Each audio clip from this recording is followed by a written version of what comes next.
Good morning, my name is Zoe Amar, and I'm delighted to be here today to talk to you about the future of charity digital. So there are three things which we're going to be looking at today. The first are the key trends, the second is how you can prepare for them, and finally how you can future-proof your organisation in the here and now. So that's what I'm going to be covering today. But let's take a moment to think about what the future just generally looks like. I don't know about you, but if someone says to me, what does the future of technology look like in your mind? My head immediately goes to one of my favourite films, Blade Runner. Or you might think of Terminator. Whatever you think of, you're probably thinking about flying cars, robots who know what we want before we want it, and being able to do whatever you like, whatever you want, simply at the touch of a button. It's a vision which feels both incredibly familiar and yet distant, that we all know from science fiction and many books. But let's look at where we were. We've come a long way as a society in how we use technology. 20 years ago, smartphones, as we know them by today's standards, didn't really exist. 3 decades before that, no one even owned a computer. Think about that. The first personal computers arrived around 40 years ago. Now we all have a handheld supercomputer in our pockets that is 1 million times faster than all of NASA's combined computers in 1969. Your smartphone is more powerful than the computers which put man on the moon. So what do these technologies mean for all of us and the charities that we work for? The accelerated pace of technological change means that we see the future as far and distant at our peril. The future is already with us. And some of these technologies, such as self-driving cars, automation and blockchain, are already here. And we need to start preparing for them. They're going to become widespread sooner than we all think. The future is here already. So how do we prepare for this as a sector? The first step on this journey is about reframing the debate about technology in the charity sector and how we talk about disruption. We need to change that. Disruption is often talked about as if it's the preserve of big companies with big innovation budgets, such as Airbnb, Uber, and Netflix. But really, in its very essence, disruption is about how the behaviour of the people that we serve is changing. And because of that, the charity sector will need to change too. And a good example of that is mental health apps. So if you look on the App Store, there are over 250,000 mental health apps, and yet only a handful are by charities. And this is a classic example of a service that has traditionally been provided by charities, where there are now other organisations in our space. And we need to accept that and work with that. So to prepare for this, we need to stay close to how digital is changing the behaviour and the needs and the wants of our beneficiaries, donors and other stakeholders. And we need to ask ourselves, who else is trying to do what your charities do? What do we know about how our audience is using technology? And above all, if we could spot an opportunity, how quickly can we move? The really exciting thing to me about technology is that it helps charities scale really innovative solutions to social problems. And I wanted to share an example of this with you. SEE are a medium-sized advisory charity based in Hastings.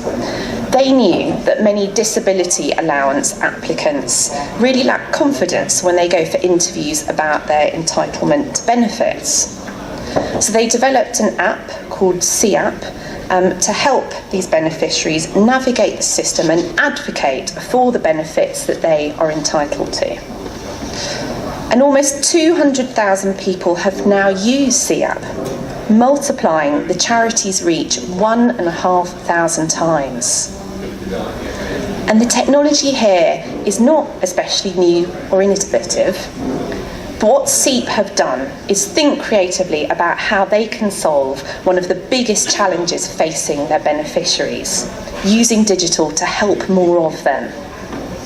When it comes to digital, we need to think big, be ambitious, and bring it back to how we can live up to our charity's vision and missions. What is the biggest problem facing your beneficiaries, and how could you use digital to solve it? Let's talk about automation.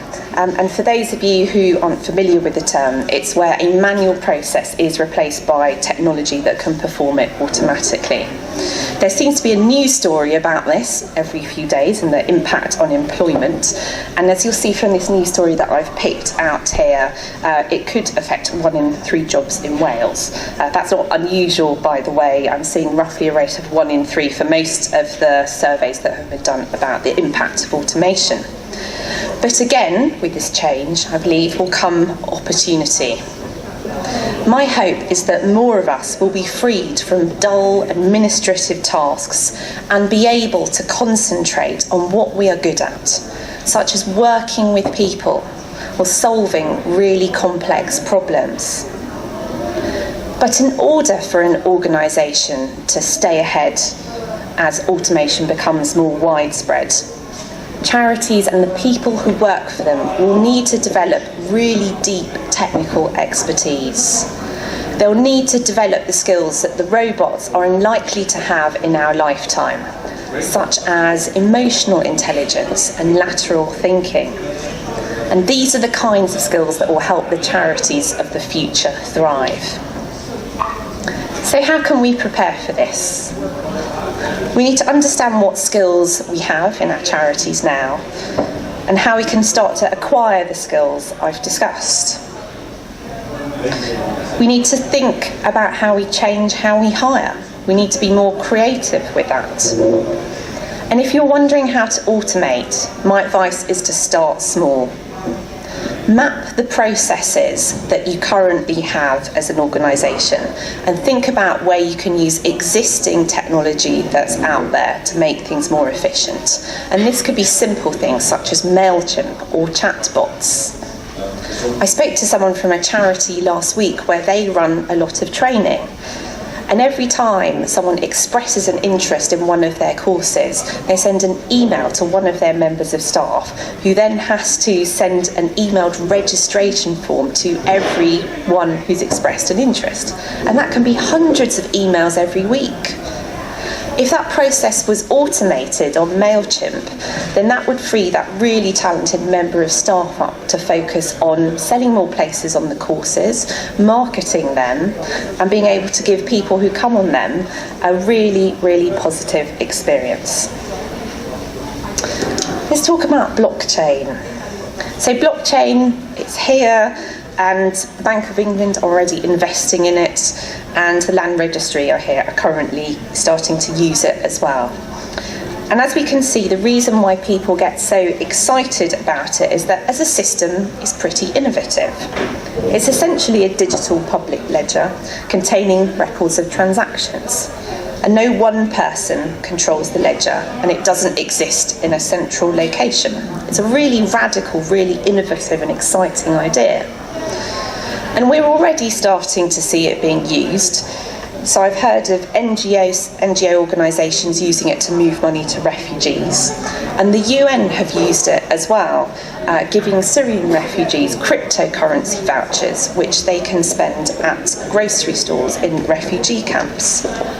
And as we can see here, A-Chain is a really exciting, interesting new platform that was launched a few months ago, which effectively connects donors to charities worldwide. And is really attractive because it offers donors the opportunity to track their donations. There's huge scope here for better transparency and traceability. But before you rush out at lunchtime and put all of your charity's reserves into Bitcoin, I think this technology is still at a very early stage.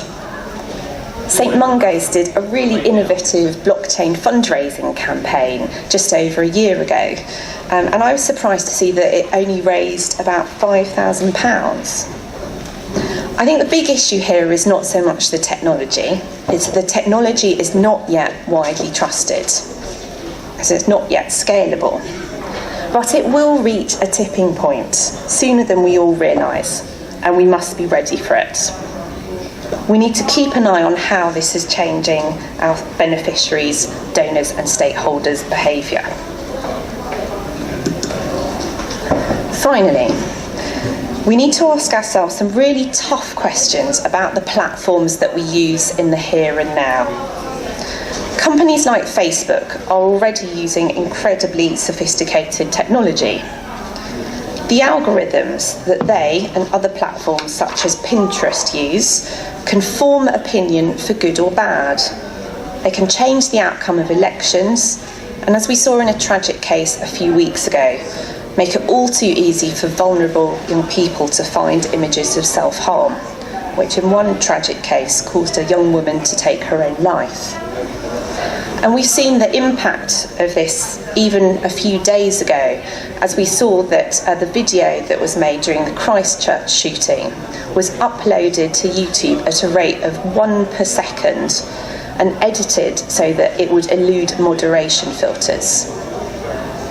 The social media companies might have invented some of this technology, but I don't think they're in control of it any longer. The genie is out of the bottle. And this means that as a sector, we must ask ourselves some very difficult, very uncomfortable questions. Do the ethics of these platforms really fit with the values of our charities? And that is an issue we urge charities to consider in the Code of Practice. So there are 3 trends, which I've showed you here, which I think will change the future of all of our organisations. 1 to start preparing for, 1 to keep an eye on, and 1 that we need to navigate in the here and now.